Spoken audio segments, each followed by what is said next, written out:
2023 has been a tumultuous year for Star Citizen. Lots of cool updates with lots of downsides to those updates, but it might actually go out with a surprise bang. Cloud Imperium Games has been ramping up the hype for CitizenCon by adding 3 major jump points to the PTU, committing a cool ship, the Spirit, for the next patch, preparing vehicle tractor beams, patching the PTU like crazy, and tomorrow potentially releasing a highly sought after ship. I think CIG is building towards a big announcement, and today we're gonna get into all of it.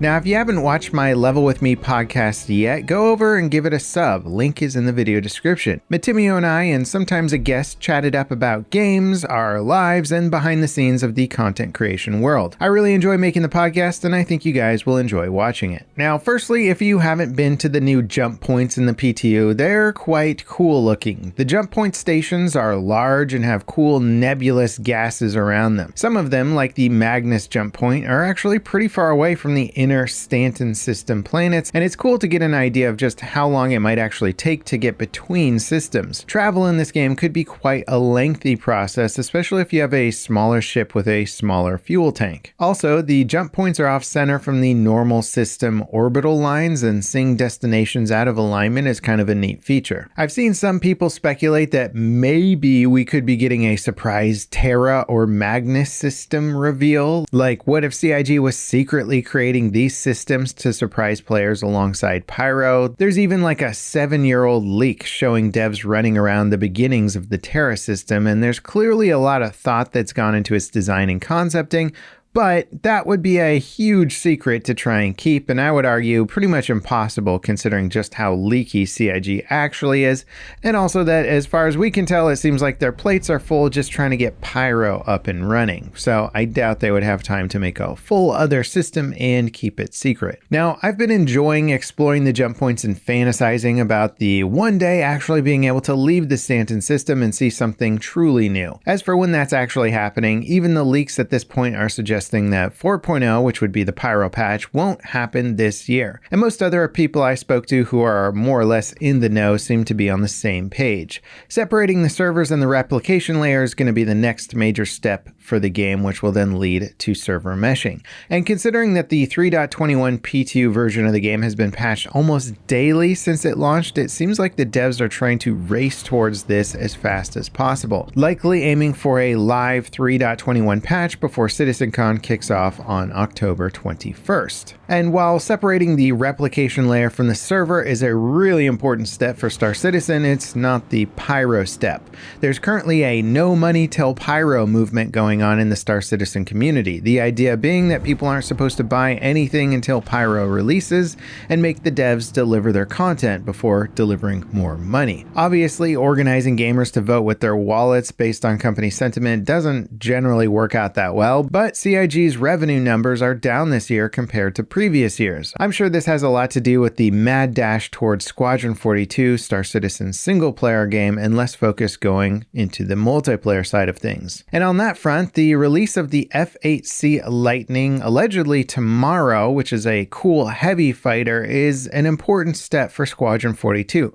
The F-8C will be released to backers who have spent a whopping $10,000 in the game. This ship has been showcased for years now, at least the F-8A military version has, and like the Idris and Javelin, which are 2 major ships that will be heavily featured in Squadron 42, we've just had to sit back and look at those ships that were supposed to be able to fly one day. But CIG are holding them back due to not wanting to spoil the Squadron 42 experience by letting us explore and play with those ships ahead of time. But at least one of those ships is finally coming to a small percentage of players. The F-8C is intended to be a buyable ship in-game once you complete the Squadron 42 campaign, so if they're launching it now for backers, then it seems likely they want to give those backers some time to have their exclusive ship before everyone else gets a chance to earn one, which all points towards a Squadron 42 launch in the near future. Almost certainly not this year considering that it's October already, but next year is a fairly safe bet, I would say. Monthly reports are announcing feature complete sections of the game, and certain areas of of the content wrapping up. In fact, all of the stuff that they're working on seems to be polish or getting the last little bits of content that they needed to complete an area. And the Star Citizen leaks are reporting similar information. And just in general, I've been hearing lots of rumblings about this progress.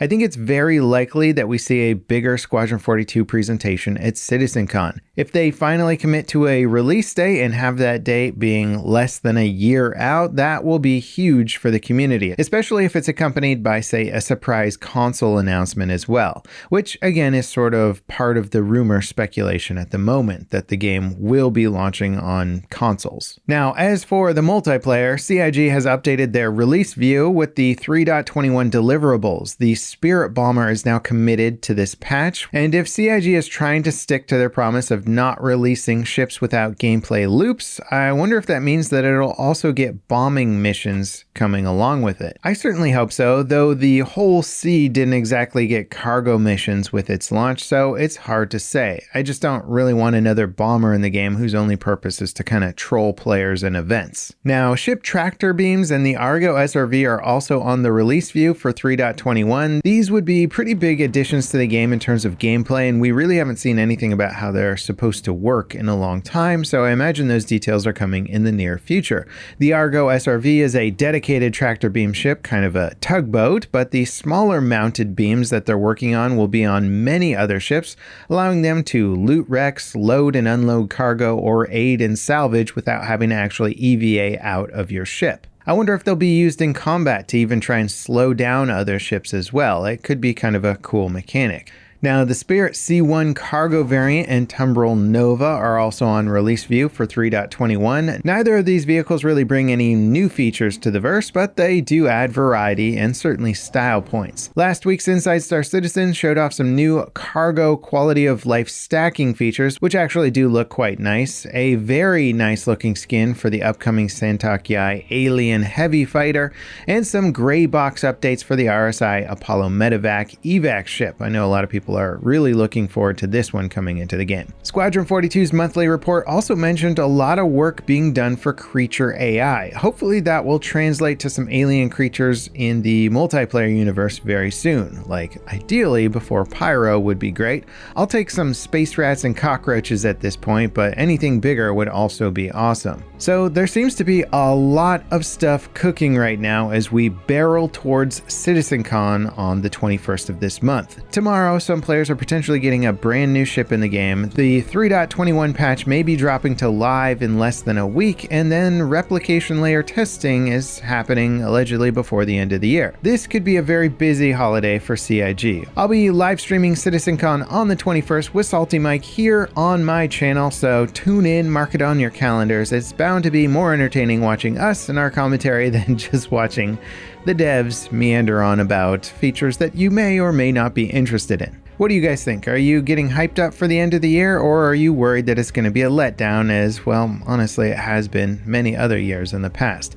Personally, I'm hyped and hoping that we can get a real Squadron 42 release date dialed in. And next up, check out my Level With Me podcast. This episode here, we have Darkness429 as a guest, and we even chat about his time in Star Citizen. As always, guys, thank you so much for watching, and I'll catch you next time. This is Level Cap, signing off.